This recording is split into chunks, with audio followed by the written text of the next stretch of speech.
प्रधानमंत्री भारतीय जन औषधि परियोजना ने देश भर में सस्ती दवाइयां और गुणवत्तापूर्ण दवाइयों की उपलब्धता सुनिश्चित करवाने में अपने प्रयासों में एक बड़ी उपलब्धि हासिल कर ली है।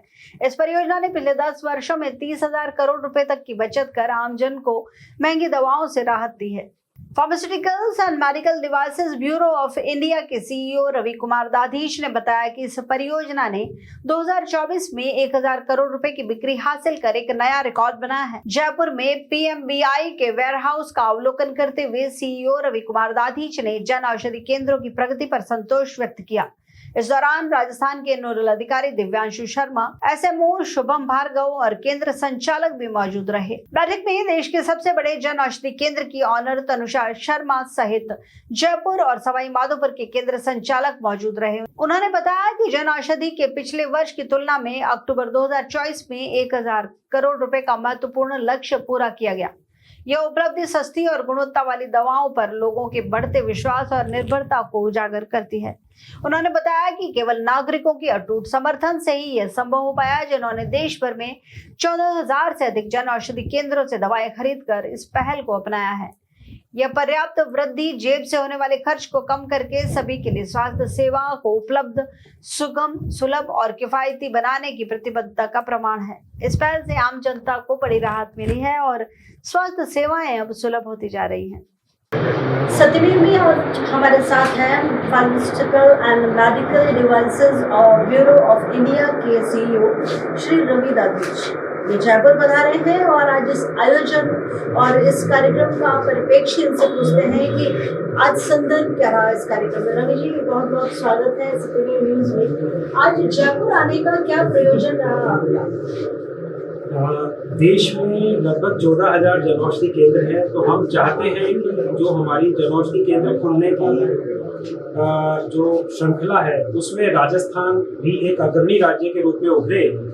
और राजस्थान में अभी 425 के करीब जनऔषधि केंद्र हैं। हम चाहते हैं कि इनकी संख्या बढ़कर लगभग 1,000 हो, ताकि राजस्थान के हर नागरिक को जो प्रधानमंत्री जी का सपना है कि लोगों को सस्ती दवाई मिल सके और अच्छी क्वालिटी की दवाई मिल सके इस योजना के माध्यम से, उसे हम पूरा कर सकें। तो इस उद्देश्य से ही हम यहाँ पर। क्या कारण है कि मोदी जी की इतनी शानदार बेहतरीन योजना होने के बावजूद जन औषधि केंद्रों पर उतनी जनता नहीं पहुंच पा रही है जितनी उम्मीद होनी चाहिए या जितनी हम सुविधाएं सरकार की तरफ से आप दे रहे हैं, उसके बावजूद भी फुटफॉल कम है? इसका क्या कारण है? नहीं, मेरी ऐसी जानकारी नहीं है जो आपको, मुझे नहीं पता किस सोर्स से जानकारी मिली। मेरी जानकारी के अनुसार प्रतिदिन लगभग 10 लाख लोग जनऔषधि केंद्रों पर आते हैं पूरे देश में, और ये उसी का परिणाम है कि हमने विगत 6 महीनों में 1,000 करोड़ रुपए की दवाइयाँ, जो कि काफी कम कीमत पर हैं, जनऔषधि केंद्रों के माध्यम से बेची हैं। तो देश में जनऔषधि केंद्रों के प्रति लोगों का उत्साह भी बढ़ा है, इसके प्रति विश्वास बढ़ा है, और जो लोग इसको एक्सेप्टेंस इसकी हुई है उसको देखकर ये लगता है कि किसी भी दुकान की वायबिलिटी में कोई इश्यू नहीं है, लोग इसको पूरा समर्थन करते हैं।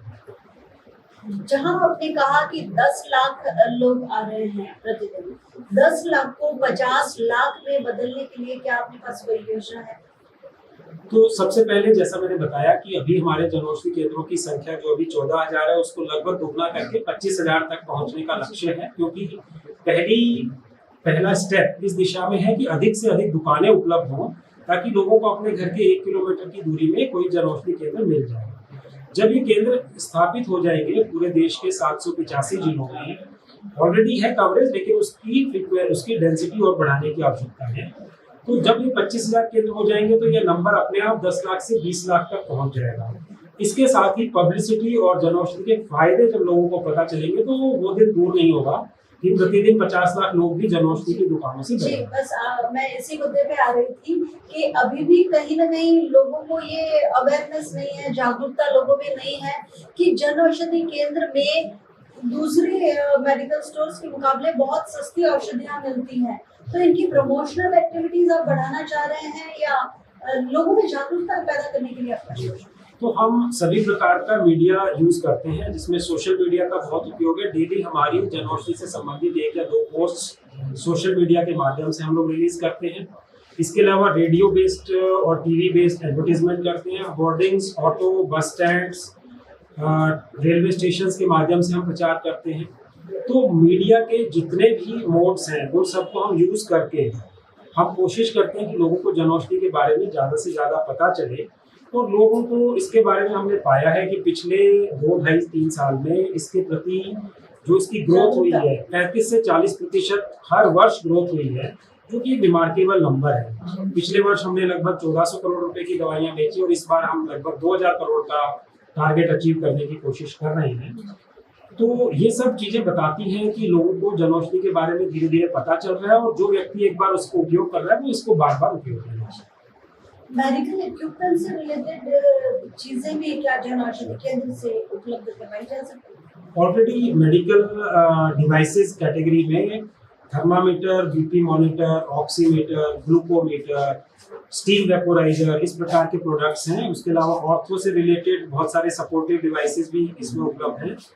ये सभी ऑलरेडी उपलब्ध हैं। हम इनका नंबर और वैरायटी और बढ़ा रहे हैं धीरे धीरे, वो लोगों को उपलब्ध है। ये भी रिड्यूस प्राइस में है? ये भी 50 to 90% है। जैसे बीपी मॉनिटर लगभग 1000 रुपए का है, ग्लूकोमीटर का करीब 500 रुपए का है, थर्मामीटर 100 रुपए में उपलब्ध है और स्टीम वेपोराइजर 200 रुपए में उपलब्ध है। तो इनकी कीमत भी बाजार के जो बाकी प्रोडक्ट्स हैं उनसे काफी कम है। निश्चित रूप से एक बहुत ही अद्भुत योजना है प्रधानमंत्री जनऔषधि योजना। जो लाइफ सेविंग ड्रग्स है, जीवन रक्षक दवाएं, उसके अतिरिक्त कुछ असाध्य रोग होते हैं क्या?